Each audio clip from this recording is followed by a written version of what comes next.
Over the most recent winter break, I was inspired by a YouTube video by David Miller to create my own Pygame environment emulating his work.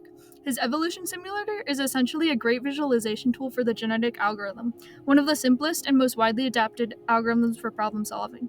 The goal of this project is specifically to explore the computational efficiency, hyperparameter optimization, and sensitivity to reward shaping of the genetic algorithm against reinforced reward to go in my Pygame environment.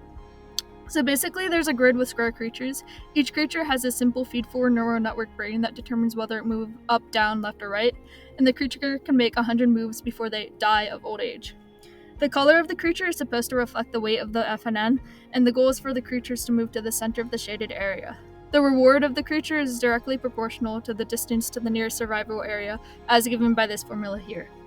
And also for fun, I implemented some additional features to visualize the brain and allow the users to select which of the brain's creatures they want to visualize.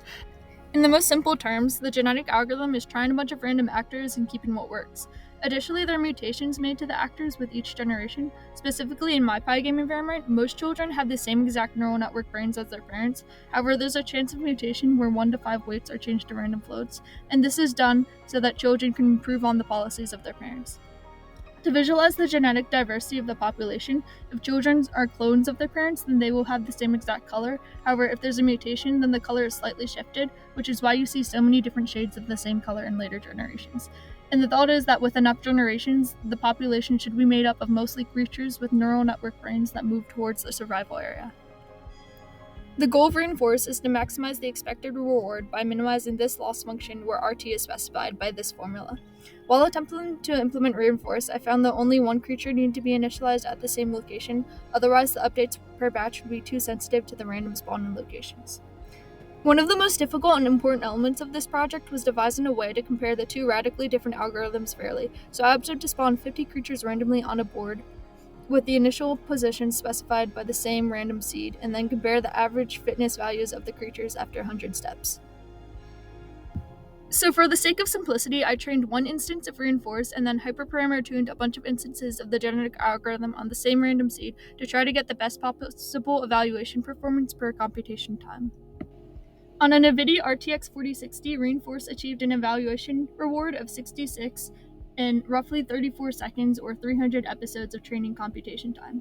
However, with hyperparameter tuning, the genetic algorithm is able to perform as well or even better than reinforce. In the graphs depicted below, the dotted lines represent the reinforce evaluation computation time.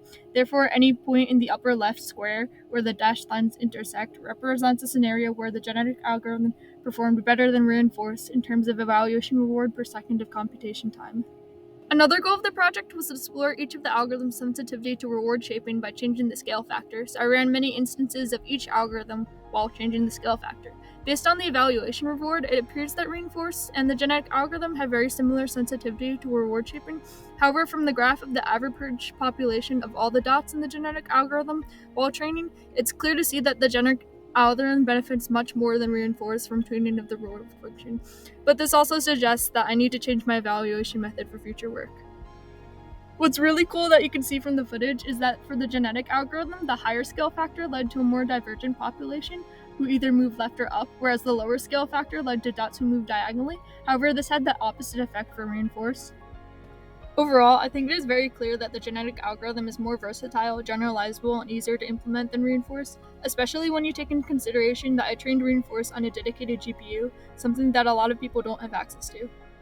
However, the genetic algorithm is gradient-free and therefore doesn't require a GPU to achieve such brief computation times. So this Pygame environment was originally a for-fun project for me, and there's still so many aspects of the project that I would like to explore in the future. For example, I found reward shaping really interesting, and I thought it'd be cool if the reward function didn't depend on only the final position, but on the entire history of the fitnesses throughout its lifespan. And this is an effort to capture the most improved policy. Also, I thought it'd be cool to implement multiple survival areas to see how they adapt differently, or possibly obstacles. I'm also really interested in how the computational efficiency and the actual policies themselves would change if we were to increase the size of the FNN brain. And then from a game development perspective, I think there's still so much I could do. But overall, I'm really grateful to have been given the opportunity to expand on my passion project as a part of this course. Thank you.